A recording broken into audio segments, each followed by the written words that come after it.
প্রত্যেকটি বিবাহিত জীবনের একটা বোঝাপড়া থাকে।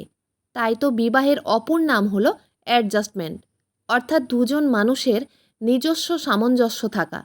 অনেক সময় অ্যারেঞ্জ ম্যারেজ অর্থাৎ পরিবারের দ্বারা গড়ে তোলা সম্পর্কে মানুষ কিন্তু হিংসার শিকার হয়ে উঠতে পারে। তাই ভীষণ জরুরি হলো যে বিবাহের পূর্বে নিজেদের ইচ্ছে, আর্থিক, মানসিক ও পারিবারিক ব্যাপারে একে অপরের সঙ্গে খোলাখুলিভাবে কথা বলা। আমি মৌ। ছোটবেলা থেকেই আমার বিয়ে করার খুবই স্বপ্ন ছিল।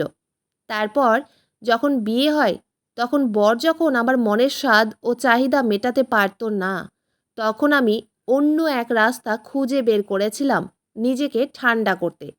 এবং সেটা শুনে আপনারাও হয়তো চমকে উঠবেন, আর হয়তো আমাকেই খারাপ ভাববেন। আসলে আমার শ্বশুর বাড়িতে আমার বরের এক বন্ধু, যার নাম হলো বিনয়, সে আসতো আমাদের বাড়িতে। একদিন বাড়িতে যখন কেউ ছিল না, সেই সময় আমার বরের বন্ধু বিনয় বাড়িতে এসেছিল। এবং সেদিন আমি স্নান করতে গিয়ে বাথরুমে পা পিছলে পড়ে গিয়ে আমার পায়ে কিন্তু অনেক ব্যথাও হয়। তখন বাড়িতে কেউ না থাকায় বরের বন্ধু বিনয় বাধ্য হয়ে সে বাথরুমের ভেতরে এসে দেখে যে আমি তো বাথরুমে পড়ে গেছি। তখন আমার পুরো শরীর কিন্তু জলে ভিজেছিল। এবং সেদিন বিনয় আমার বাড়িতে এসেছিল বরের সঙ্গে বসে পড়াশোনা করবে বলে। আমার বরের আইএএস হওয়ার অনেক বছরের স্বপ্ন ছিল। আইএএস হওয়ার জন্য বর গত 5 বছর ধরে পরীক্ষাও দিচ্ছিল, কিন্তু পরীক্ষায় সে উত্তীর্ণ হতে পারছিল না। তাও সে হাল ছাড়েনি।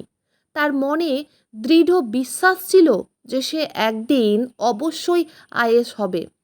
তারপর সেদিন যখন আমি বাথরুমে পা পিছলে পড়ে যাই, তখন বাধ্যতামূলক আমাকে বিনয়ের কোলে চেপে নিজের ঘরে যেতে হয়। তারপর আমার ভেজা শরীর দেখে বিনয় আমার সঙ্গে এবং আমিও অনেক মজা পেয়ে বরের বন্ধুর সঙ্গে বারবার, আসলে আমি যখন তরুণী হয়ে উঠি তখন থেকেই আমার বিয়ে করার খুবই স্বপ্ন ছিল। আমি এমন একজন জীবনসঙ্গীর স্বপ্ন দেখেছিলাম যে কিনা আমাকে ভীষণ ভালোবাসবে এবং যে খুব রোম্যান্টিক হবে। এবং আমার দেখাশোনা করেই কিন্তু অনিল নামের একজন তরুণ যুবকের সঙ্গে বিয়েও হয়েছিল। আমার মনে অনেক স্বপ্ন ছিল এই বিয়ে নিয়ে, কিন্তু আমার কোনো স্বপ্নই পূরণ হয়নি। বিয়ের পরে যখন শ্বশুরবাড়িতে এলাম, তখন বাসরাতে বরের ভালোবাসা এবং আদর পেয়ে আমি ভেবেছিলাম হয়তো আমি নিজের স্বপ্নের রাজকুমার পেয়ে গেছি। কিন্তু বিয়ের 7 দিন পর থেকেই আমি বুঝতে পারি যে আমি যেমনটা চেয়েছিলাম তেমনটা তো পাইনি। কারণ আমার বর তো সারাদিন বই খাতা নিয়ে ব্যস্ত থাকতো। সে সারাদিন অনলাইনে ক্লাস করত এবং আমাকে মোটেও সময় দিত না। এমনকি আমি তার কাছে গেলেই সে বিরক্ত হতো এবং আমাকে বলতো, দেখো মৌ, তুমি সারাক্ষণ আমার পেছনে পড়ে থাকলে আমার পড়াশোনা নষ্ট হবে। আমাকে এবারের পরীক্ষায় কিন্তু পাস করতেই হবে। তাই তুমি আমাকে বিরক্ত করা বন্ধ করো। বরের কথা শোনার পরে সেদিন আমি না পেরে বরকে বলেছিলাম যে তুমি গত 5 বছর থেকে তো পরীক্ষা দিচ্ছ, কিন্তু পাস করতে পারোনি। এবার এমন কি হবে যে তুমি পরীক্ষায় পাস করবে? আর তোমার যদি অতই ইচ্ছে ছিল পড়াশোনা করার, তাহলে আমাকেই বা কেন বিয়ে করেছিলে? এই বাড়িতে একটা চাকরানির দরকার ছিল, সেই জন্যই কি আমাকে বিয়ে করে এই বাড়িতে নিয়ে এসেছিলে? যাতে আমি সারাদিন ভূতের মতো কাজকর্ম করি? কারণ আমি তো সারাদিন বাড়ির কাজকর্ম করি, তোমার বাবা ও মায়ের সেবা যত্ন করি। তারপরেও কি আমি তোমার কাছে ভালোবাসা ও আদরের আশা করতে পারি না? তাহলে আমার এই বিবাহিত জীবনের মানেটা কি হলো? তুমি শুধু নিজের স্বপ্ন পূরণের কথা ভাবছো। আমারও তো কিছু স্বপ্ন আছে, সেগুলোর কি হবে? আমার সব কথা শোনার পরে বর তখন আমার ঘাড়ে হাত দিয়ে বলল, মৌ, তুমি শান্ত হও। আমি একবার আইএস হয়ে গেলে তোমার সব স্বপ্ন পূরণ করব। এই কথা বলে বর বই খাতা নিয়ে পাশের ঘরে চলে যায়। সেদিন না পেরে আমি কাঁদতে কাঁদতে আমার প্রিয় বান্ধবীকে ফোন করে সব কিছু বলেছিলাম, কারণ আমার মনের মধ্যে অনেক বোঝা ছিল এবং সেই বোঝা হালকা করতে আমি নিজের প্রিয় বান্ধবীকে ফোন করেছিলাম। বান্ধবীকে ফোন করে যখন সব কিছু বললাম, তখন সে আমাকে একটা বুদ্ধি দিল বরকে নিজের দিকে আকর্ষিত করার জন্য। আসলে আমাদের বাড়িতে বরের একজন বন্ধু আসতো এবং বর ও তার বন্ধু তারা দুজনে নিয়মিত পড়াশোনা করত। একদিন বরের বন্ধু যখন আমাদের বাড়িতে এসেছিল, তখন আমি বরের বন্ধুর সঙ্গে সাক্ষাৎ করতে যখন তার সঙ্গে দুটো কথা বলতে শুরু করি, তখন আমার শাশুড়ি ও বর রেগে আমাকে বলল, মৌ, তুমি ঘরের ভিতরে যাও, তুমি বাড়ির নতুন বউ, তাই দরকার নেই সবার সঙ্গে আলাপ করার।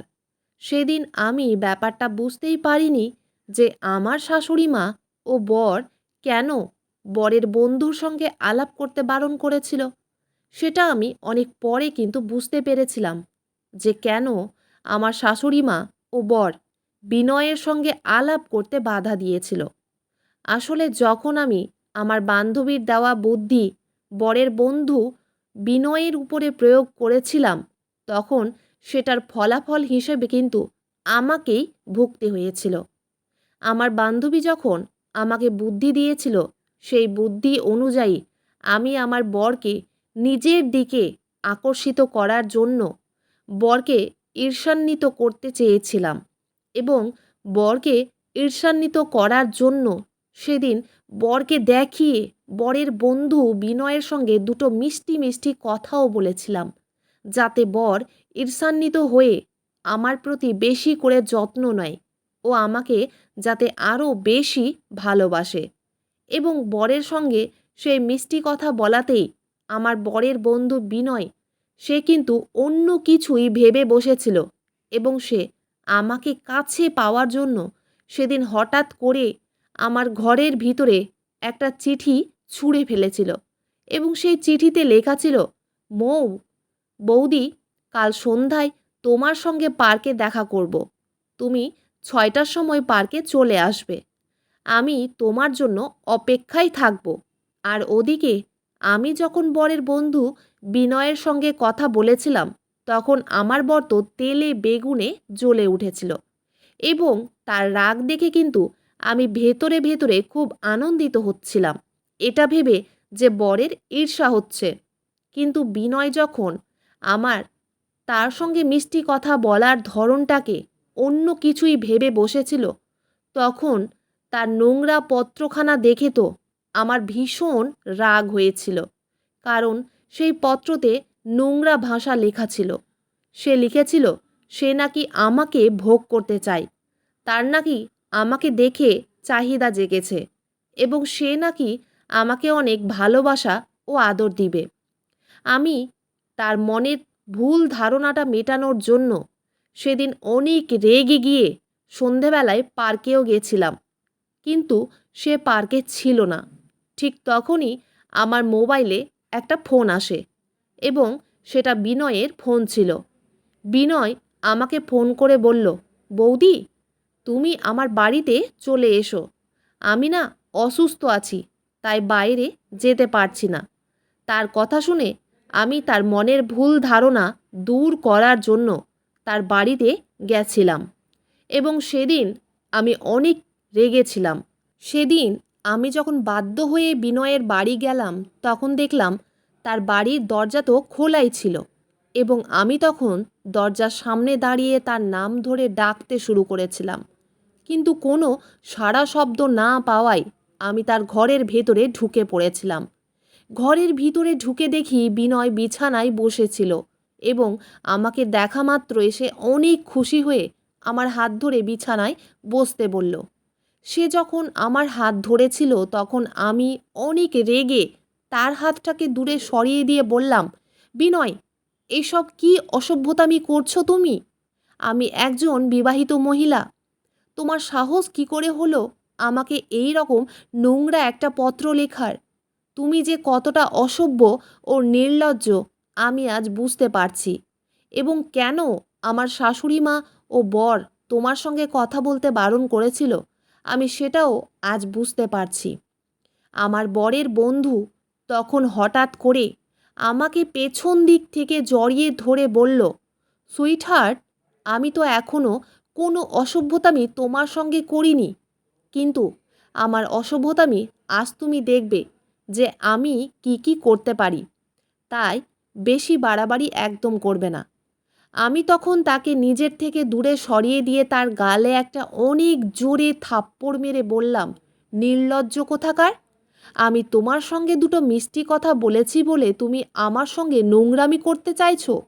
তুমি কি আমাকে ওই ধরনের মহিলা ভাবো? তারপর আমার কথা শেষ হতে না হতেই আমার বরের বন্ধু বিনয় আমাকে অনেক জোরে ধাক্কা মেরে বিছানায় ফেলে দেয়। তারপর আমার সঙ্গে জোর জবরদস্তি করার চেষ্টা করে।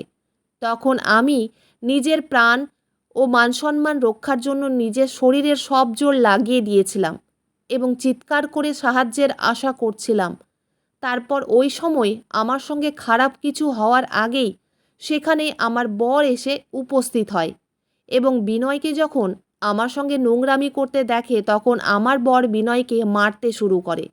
ও আমার বর আমাকে চিৎকার করে রেগে বলল, এই কারণেই তোমাকে আমার বন্ধুর থেকে দূরে থাকতে বলেছিলাম, কিন্তু তুমি তো আমার কোনো কথা শোনোনি। কী দরকার ছিল ওর সঙ্গে অত মিষ্টি মিষ্টি কথা বলার? তারপর আমার বর বিনয়কে থাপ্পড় মেরে অনেক জোরে রেগে বলল, তোর চরিত্র ভালো নয় এটা আমি খুব ভালোভাবেই জানতাম, কিন্তু তুই যে আমার বউয়ের সঙ্গেই এই রকম নোংরামি করবি সেটা আমি কোনো দিন স্বপ্নেও ভাবতে পারিনি। ছি, তোর মতো ছেলের সঙ্গে আমি বন্ধুত্ব রেখেছিলাম। আজ থেকে তোর ও আমার বন্ধুত্ব এখানেই শেষ। বরের কথা শুনে আমি অনেক বেশি লজ্জিত হয়ে তখন তাড়াতাড়ি নিজের শরীরের জামা কাপড় ঠিকঠাক করে কাঁদতে কাঁদতে বরকে জড়িয়ে ধরে তার কাছে ক্ষমা চাই। তারপর আমার বর বিনয়কে পুলিশের হুমকি দেয়। বিনয় তখন আমার বরের পা ধরে বলল, অনিল, আমাকে ক্ষমা করে দে, আমার ভুল হয়ে গেছে, কিন্তু পুলিশকে ফোন করে ডাকিস না। সেদিনের পর থেকে আমার বর তার বন্ধুর সঙ্গে আর কোনো যোগাযোগ রাখেনি। সেদিন আমি বুঝতে পেরেছিলাম বরের মনোযোগ পাওয়ার জন্য আমি যে পদক্ষেপ নিয়েছিলাম সেটা সম্পূর্ণ ভুল সিদ্ধান্ত ছিল। সেদিন আমি যখন বরের কাছে ক্ষমা চেয়েছিলাম তখন বর বলেছিল, তুমি আমার বন্ধুকে প্রথমে আস্কারা দিয়েছিলে বলেই সে সুযোগ পেয়ে তোমার সঙ্গে অসৎ ব্যবহার করতে চেয়েছিল। তারপর বর বলল, মৌ, আমি তোমাকে অনেক ভালোবাসি, তাই কোনো দরকার নেই আমার মনোযোগ পাওয়ার জন্য তোমাকে অন্য কিছু করার। আমি একবার পরীক্ষায় পাস করলে তোমার সব স্বপ্ন পূরণ করব। তাই তোমাকে আমার কিছু সময় দিতে হবে এবং আমাকে একটু বুঝতে হবে। সেদিন আমি বরকে সুযোগও দিয়েছিলাম এবং তার কথাগুলো বুঝেছিলাম। এখন আমি বরের পড়াশোনায় যতটা পারি বরকে সাহায্য করি ও তার পাশে থাকার চেষ্টা করি। আজ আমাদের বিয়ে হতে 1 বছর হয়ে গেছে এবং আমি আমার বরের পাশে ছিলাম বলে আজ আমার বর পরীক্ষায় উত্তীর্ণ হয়েছে এবং সে নিজের স্বপ্ন পূরণ করতে পেরেছে এবং সে খুব গর্ব করে আমাকে নিয়ে যে আমি তার পাশে ছিলাম বলেই আজ সে এই বছর পরীক্ষায় উত্তীর্ণ হতে পেরেছে।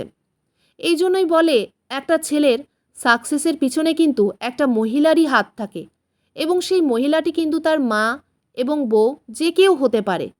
আজ আমার বর আমাকে অনেক সুখে রেখেছে। আমি যা চাই আমার বর আমাকে সেটাই এনে দেয়।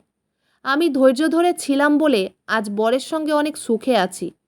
বন্ধুরা, আজকের গল্পটি এখানেই শেষ করছি। গল্পতে কোনো ভুল ত্রুটি থাকলে ক্ষমা করে দিবেন। গল্পটি ভালো লাগলে অবশ্যই লাইক, শেয়ার, সাবস্ক্রাইব করতে ভুলবেন না। ধন্যবাদ।